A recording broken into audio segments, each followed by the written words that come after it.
പഹൽഗാം ഭീകരാക്രമണത്തിന് കനത്ത മറുപടി നൽകാൻ സുസജ്ജമായി ഭാരതം. ഗുജറാത്ത് തീരത്ത് നാവികസേന പരിശീലനം തുടരുകയാണ്. അറബിക്കടലിൽ പാക് നാവികസേനയും പരിശീലനം തുടരുന്നു. പാകിസ്ഥാന്റെ യാത്രാ സൈനിക വിമാനങ്ങൾക്ക് ഇന്ത്യൻ വ്യോമമേഖലയിൽ യാത്രാനുമതി നൽകില്ല.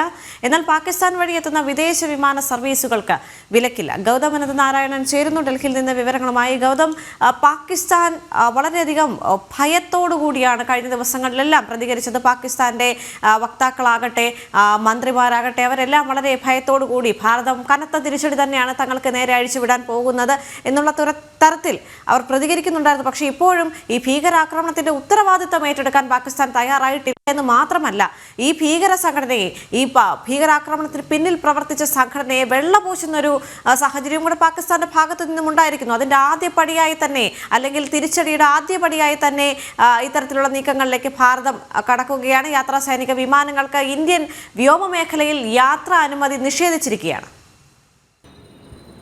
ദേവിക, ഇന്ത്യൻ വ്യോമാതിർത്തി ഇപ്പോൾ പാകിസ്ഥാന് മുമ്പിൽ അടച്ചിരിക്കുകയാണ്. നേരത്തെ കഴിഞ്ഞ മാസം 24-ാം തീയതി പാകിസ്ഥാന്റെ ഭാഗത്തു നിന്നും ഇത്തരമൊരു നീക്കം ഉണ്ടായി. അതായത് ഭാരതം സിന്ധു നദീജല കരാറിൽ നിന്ന് ഉൾപ്പെടെ പിന്മാറിയ പശ്ചാത്തലത്തിലാണ് പിന്നീട് തൊട്ടടുത്ത ദിവസം അതിനൊരു തിരിച്ചടി എന്ന നിലയിൽ പാകിസ്ഥാൻ അവരുടെ വ്യോമ അതിർത്തി ഭാരതത്തിന് മുന്നിൽ അടച്ചത്.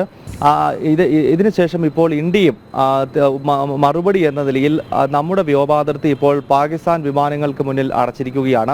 പാകിസ്ഥാന്റെ യാത്രാ വിമാനങ്ങൾക്കോ അതല്ലെങ്കിൽ സൈനിക വിമാനങ്ങൾക്കോ ഇനിയും ഭാരതത്തിന്റെ വ്യോമ മേഖലയിലൂടെ പറക്കാൻ കഴിയത്തില്ല എന്നതാണ് ഏറെ ശ്രദ്ധേയമാകുന്നത്. ഈ മാസം 24-ാം തീയതി വരെയാണ് ഇത്തരമൊരു കടുത്ത തീരുമാനത്തിലേക്ക് ഇന്ത്യ പോയിരിക്കുന്നത്. അതേസമയം പാകിസ്ഥാന്റെ വ്യോമ മേഖലയിലൂടെ പറന്നെത്തുന്ന മറ്റ് രാജ്യങ്ങളുടെ സർവീസുകൾക്ക് സ്വാഭാവികമായും ഇന്ത്യയിലേക്ക് വരാൻ കഴിയും.